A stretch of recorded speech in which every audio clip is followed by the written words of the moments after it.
श्री स्वामी समर्थ. श्री गुरुदेव दत्त.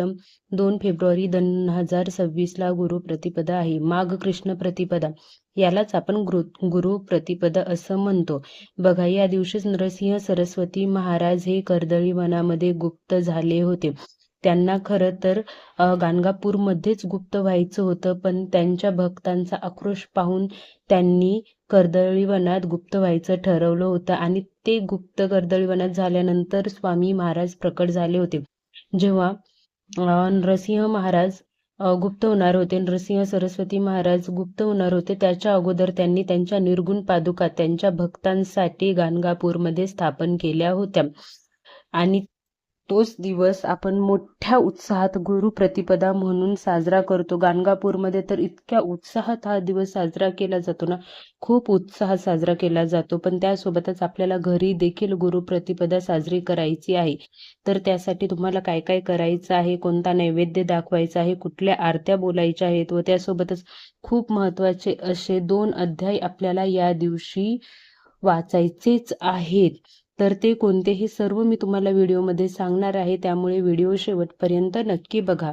तुम्हा सर्वांचं खूप खूप मनापासून स्वागत आहे आपले निष्ठा या यूट्यूब चॅनलमध्ये. तुम्ही अजून आपल्या चॅनलला सबस्क्राईब केलं नसेल तर नक्की आपल्या चॅनलला सबस्क्राईब करा व व्हिडिओला लाईक करायला विसरू नका.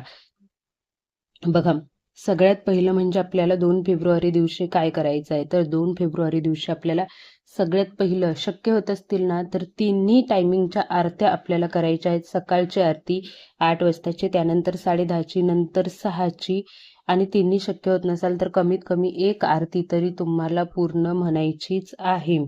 मग तुम्ही सकाळची करा, दुपारची करा किंवा संध्याकाळची करा, कोणतीही एक करायचीच आहे तुम्हाला. आणि तुम्ही केंद्रात जाणार असाल तर अतिउत्तम. त्या दिवशी केंद्रामध्ये देखील खूप उत्साहात हा दिवस साजरा केला जातो. त्यासोबतच आता आरत्या कोणत्या म्हणायच्या आहेत तुम्हाला, तर सगळ्यात पहिली तुम्हाला गणपती बाप्पाची म्हणायची आहे, त्यानंतर तुम्हाला स्वामी महाराजांची म्हणायची आहे, दत्त महाराजांची म्हणायची आहे, व सोबतच नरसिंह सरस्वती महाराजांची आरती देखील आपल्याला या दिवशी म्हणायची आहे. आता हे झालं आरतीचं. त्या दिवशी आपल्याला अजून एक काम करायचं आहे, ते म्हणजे आपल्याला गुरुचरित्रातील अध्याय वाचायचे आहेत 2. पण ते अध्याय कोणते सांगण्या अगोदर तुम्हाला हे सांगते की आपल्याला नैवेद्य म्हणून काय दाखवायचं आहे. तर नैवेद्य म्हणून तुम्हाला माहिती आहे, ज्यांनी ज्यांनी श्री गुरुचरित्र पारायण केलं आहे त्यांना माहिती आहे, महाराजांना नैवेद्य म्हणून सगळ्यात जास्त प्रिय आहेत घेवड्याच्या शेंगाची भाजी.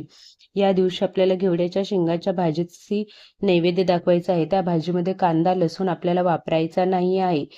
साधं चटणी हळद मीठ टाकून आपल्याला ही साधी सोपी भाजी बनवायची आहे. त्यासोबतच वरण भात चपाती आणि अजून एक महत्त्वाचा पदार्थ आपल्याला त्या दिवशी नैवेद्य म्हणून ठेवायचा आहे, तो म्हणजे बेसनाचे लाडू. बेसनाचे लाडू का? कारण की जेव्हा नरसिंह सरस्वती महाराज शैल्यगमनात जाणार होते, त्यावेळेस त्यांच्या भक्तांनी हेच लाडू त्यांना दिले होते जाताना, आणि हे बेसनाचे लाडू घेऊनच सरस्वती महाराज शैल्यगमनात गेले होते. त्यामुळे आपल्याला त्या दिवशी नैवेद्य म्हणून बेसनाचे लाडू देखील बनवायचे आहेत. आता हे नैवेद्य तुम्ही कधी दाखवणार? सकाळच्या आरतीला दाखवणार असाल, 8च्या किंवा 10:30च्या किंवा संध्याकाळच्या आरतीला दाखवणार असाल, कधीही दाखवला ना, तरी बाकीचं जे काही तुम्ही नैवेद्यामध्ये ठेवलं आहे ना, मग तुमची घेवड्याची भाजी चपाती वरण भात इतर काही असेल त्याच्यासोबत, ते सगळं तुम्ही 15 मिनिटांनी अर्ध्या तासाने खाऊ शकता. पण बेसनाचे लाडू तुम्हाला लगेचच खायचे नाही आहेत. ते लाडू दिवसभर 2 तारखेला पूर्ण दिवस देवघरात आपल्या फोटोसमोर, मग तुमच्याकडे स्वामींचा फोटो असेल त्यांना ठेवलेला असेल, किंवा दत्त महाराजांना नरसिंह महाराजांचा तुमच्याकडे फोटो असेल, तिथेच ठेवायचे आहे. झाकून ठेवा रात्रभर, आणि दुसऱ्या दिवशी घरातील सगळ्या व्यक्तींना तो प्रसाद म्हणून वाटून द्यायचा आहे. दुसऱ्या दिवशीच आपल्याला लाडू तिथून उचलायचे आहेत आणि प्रसाद म्हणून वाटायचा आहे.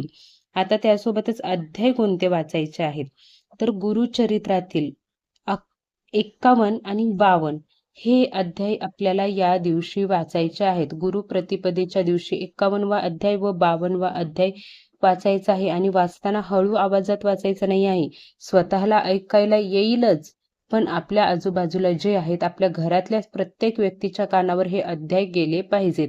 अशा पद्धतीने तुम्हाला हे अध्याय वाचायचे आहेत.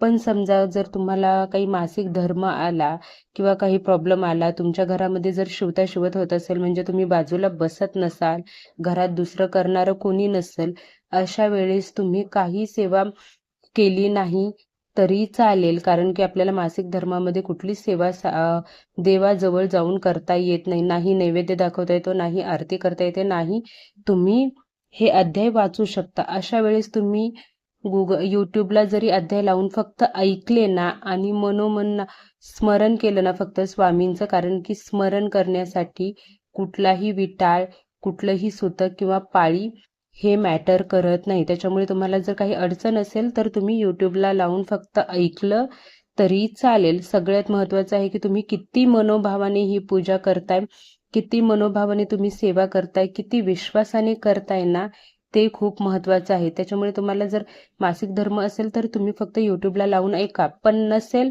तर नक्की या सेवा मनोभावाने करा, नैवेद्य दाखवा, आरती करा व हे 2 अध्याय नक्की वाचा. 51वा आणि 52वा अध्याय तुम्हाला वाचायचाच आहे.